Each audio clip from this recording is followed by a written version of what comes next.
சமீபத்தில் தேமுதிக தலைவர் பிரேமலதா அவர்கள்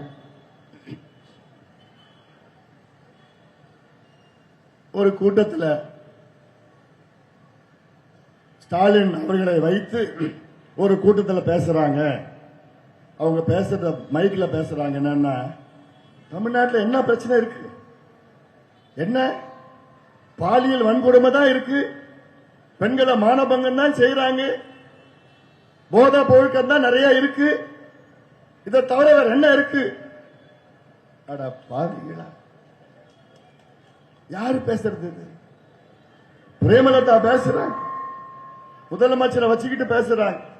தமிழ்நாட்டில் என்ன பிரச்சனை இருக்கு?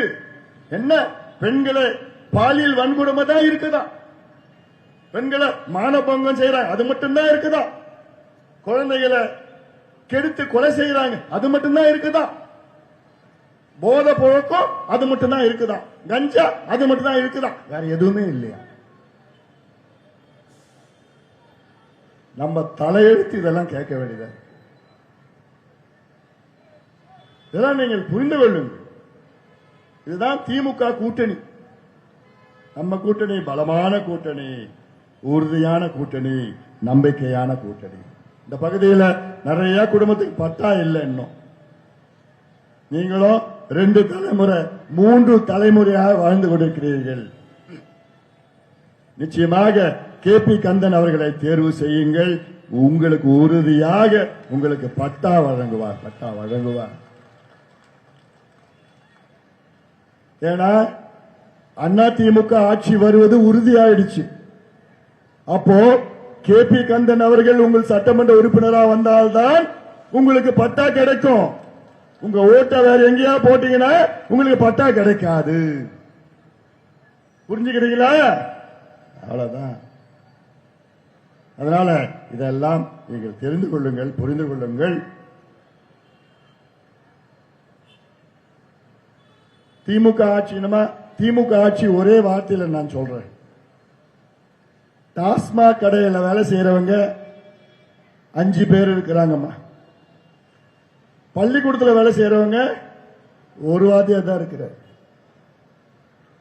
டாஸ்மாக் கடையில் அந்த சாராயத்தை பாதுகாக்கிறதுக்கு 5 பேர்.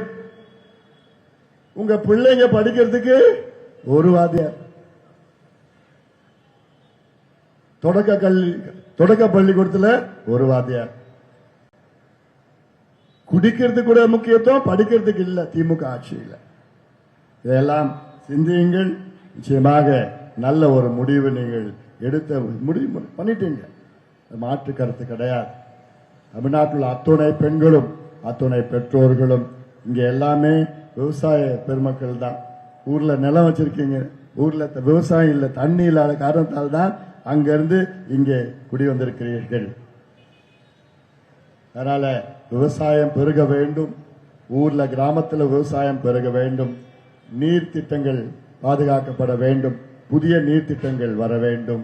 இதுதான் இதில் அதிமுக ஆட்சி. எடப்பாடி பழனிசாமி அடிப்படையில் ஒரு விவசாயி. அதனால் நிச்சயமாக அவர் ஆட்சி வர வேண்டும், தமிழ்நாட்டில் வர வேண்டும். அதற்கு நீங்கள் எல்லோரும் நம்முடைய வெற்றி வேட்பாளர் KP கந்தன் அவர்கள் இங்கே மிகப்பெரிய வெற்றி பெற வேண்டும். இந்த தொகுதியில் உள்ள அத்துணை பாட்டாளி சொந்தங்களும் அத்துணை உழைக்கின்ற வர்க்கம் அத்துணை பேரும் சேர்ந்து நம்முடைய வெற்றி வேட்பாளர் KP கந்தன் அவர்களை இரட்டை இலை சின்னத்தில் வாக்களித்து அவரை வெற்றி பெற செய்யுமாறு உங்கள் எல்லோரையும் பணியோடு பாசத்தோடு கேட்டுக்கொண்டு நன்றியோடு விடைபெறுகின்றேன். வணக்கம்.